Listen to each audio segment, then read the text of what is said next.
Perkenalkan, nama saya Marcelina Erndom, kelas A semester 7, NIM 17030300032, mata kuliah Sosiologi Terapan yang berkaitan dengan menganalisis dari berbagai sudut pandang, yang dimana yang kita lihat sekarang mengenai masalah COVID, yang banyak kejadian yang menarik, yang dimana berapa pasien yang sesungguhnya, yang dimana yang kita tahu bahwa peran media massa dalam kasus ini begitu penting.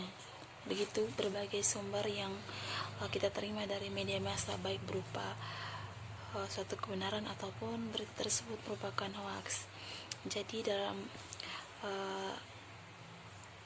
memenuhi ujian akhir semester ini, di sini yang berkaitan dengan kejadian yang dimana berapa pasien yang sesungguhnya tidak memiliki atau sesungguhnya bukan merupakan pasien COVID, tapi plan rejim kesehatan yang dimasukkan dalam kategori COVID. Dalam hal ini menimbulkan berbagai pandangan yang terjadi di tengah masyarakat, yang dimana berbagai beragam media yang kita lihat seperti di media sosial serta terutama di siaran TV. Hal ini seperti berbagai tayangan yang menampilkan orang yang terkena COVID dan berbagai konten yang tidak sesuai dengan kenyataan yang ada.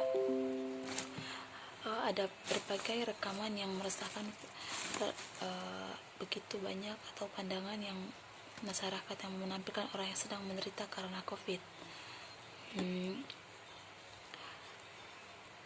Seperti orang yang sakit di rumah sakit atau fasilitas yang merawat kesehatan orang yang sedang berkesusahan, misalnya diusir dari tempat informasi medis yang salah, seperti konten yang memberikan informasi yang salah mengenai masalah yang berkaitan dengan COVID ini. Hal ini mencakup konten yang mendorong seseorang untuk melakukan rapid test atau pemeriksaan, yang dimana atau klaim palsu atau tidak yang berdasar mengenai penyebab virus tersebut, mempromosikan proses pengobatan atau penyembuhan yang berbahaya, menjelaskan asal penyebaran COVID yang bertentangan dengan konsensus ilmiah. Contohnya, virus tersebut diciptakan oleh satu atau beberapa pemerintah sebagai senjata biologis. Virus tersebut diciptakan oleh beberapa perusahaan, di mana COVID disebarkan melalui teknologi, atau COVID itu menyasar kelompok etnis tertentu. Banyak konten yang mengklaim bahwa pandemik tersebut merupakan hoax atau pengalihan kasus atau serangan yang disengaja. Lelucon dan tantangan apapun yang terkait COVID mendukung aktivitas yang berbahaya secara medis, misalnya sengaja terpapar virus atau memicu kepanikan yang terjadi di antaranya. Tantangan yang menjilat, adapun pura-pura pingsan di hadapan publik, batuk atau bersin dan pura-pura karo orang lain di sekitar atau bahkan makanan. Adapun yang membohongi pasangan dengan mengatakan Anda terinfeksi virus corona. Adapun yang mengenai pakaian hazmat atau memeriksa orang lain. Adapun yang menakuti orang lain agar mereka menganggap Anda sudah terinfeksi virus corona. Terkait fenomena di mana rejim kesehatan mengeluarkan status COVID-19 pada orang yang sebenarnya tidak terkena COVID, merupakan isu yang perlu ditindak tegas, yang tidak menimbulkan keresahan bagi masyarakat dan merugikan negara. Dilandasi seperti beredar klaim rumah sakit yang sengaja membuat pasien positif virus COVID-19 untuk mendapatkan bantuan sebesar 90 juta rupiah. Penyelesaian masalah menggunakan teori revisi. Teori revisi terdiri dari 7 kategori. Yang pertama itu role, yang kedua opportunity, yang ketiga capacity, yang keempat communication, yang keempat interest, 5 proses, dan yang keenam adalah ideologi.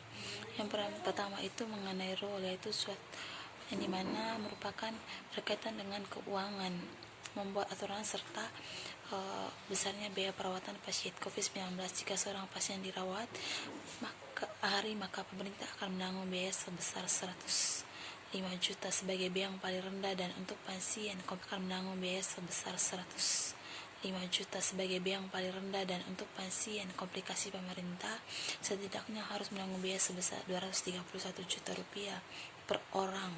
Berbagai sumbangan yang keluar diterima di masyarakat. Selama pandemi COVID-19 ini, 3 dampak masalah keuangan terbesar. Yang pertama itu penghasilannya berkurang, ada pun yang kedua itu bisnis nggak berjalan, serta adanya nggak ada dana darurat.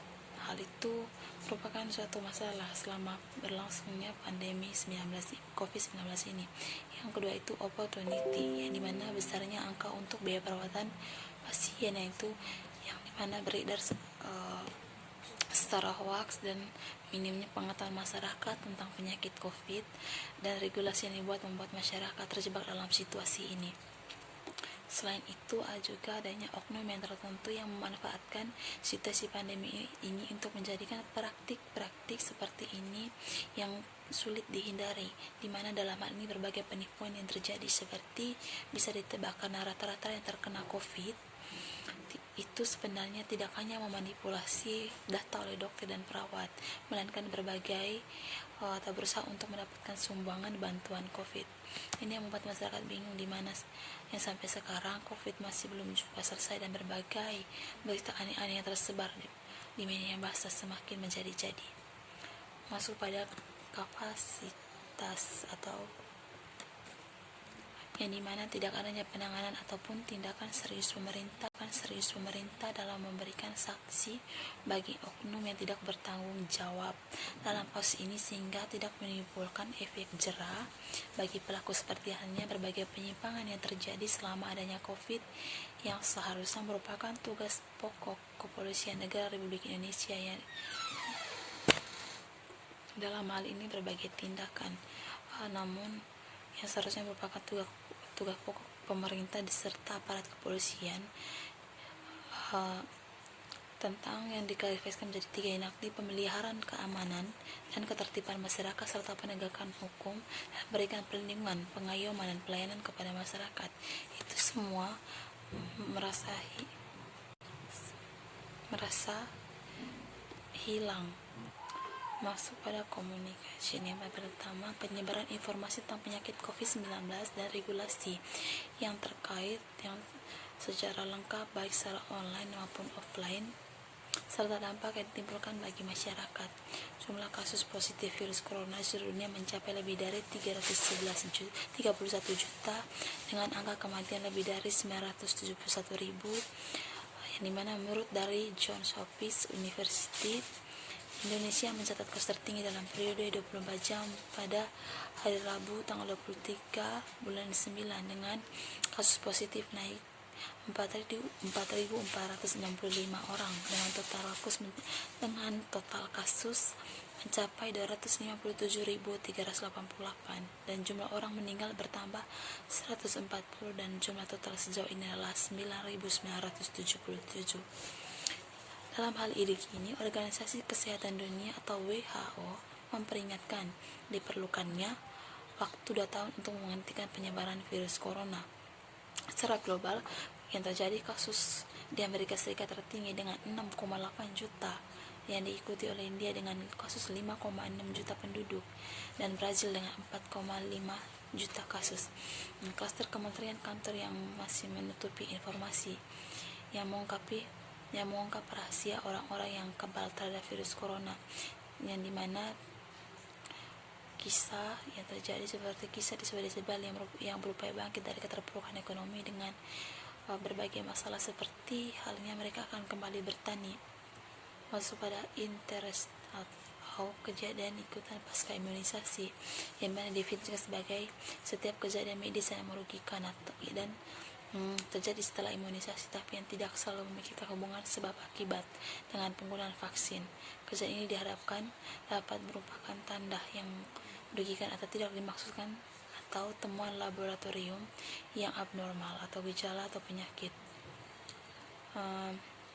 Komunikasi secara cepat oleh sponsor uji klinis kepada pihak-pihak lain. Masuk pada partisipasi pengambilan bagian peran medis massa selama COVID, yang dimana media massa memiliki peran yang sangat penting dalam sirkulasi informasi terkait wabah COVID-19 ini, baik antara satu daerah ke daerah lain maupun antara orang ke orang lain. Itu artinya peran media massa merupakan suatu hal yang vital dalam mengatasi masalah COVID-19 ini. Media massa memiliki fungsi dua sisi mata pisau. Satu sisi positif jika digunakan dengan baik, dan di sisi lain menjadikan negatif jika disebarkan merupakan berita yang hoax. Maka terjadilah dalam hal ini begitu banyak berita yang terjadi atau hoax selama pandemi ini hanya untuk kepentingan sebuah stasiun TV dengan memberikan berita hoax agar orang selalu menonton beritanya dan dia memperoleh keuntungan. Itu yang kita jelaskan dalam menganalisis ini. Jadi media massa memiliki hal yang positif, adapun hal positifnya di mana informasi disebarkan digunakan sebagaimana mestinya. Jadi di sini tergantung kita bagaimana kita menjalani atau bagaimana cara kita menerima hal-hal tersebut. Setidaknya kita itu harus menjadi masyarakat yang tidak langsung atau tidak mudah dibohongi. Kita itu harus berpikir secara kritis, seperti dengan jangan terlalu percaya dengan apa yang disiarkan di media sosial, jangan terlalu yang mencemaskan berlebihan. Tapi dalam hal ini kita sebagai masyarakat biasa kita perlu dengan mencegah atau melakukan tindakan seperti selalu memakai masker atau tindakan agar penyebaran virus ini tidak terjadi di mana-mana, atau penyebaran virus ini tidak akan berkembang. Dan media massa memiliki hal negatif, informasi tidak digunakan sebagaimana mestinya. Sebagai contoh, berita yang disebarkan oleh suatu media massa adalah informasi yang hoax atau tidak benar, informasi yang disebarkan untuk menakut-nakuti masyarakat.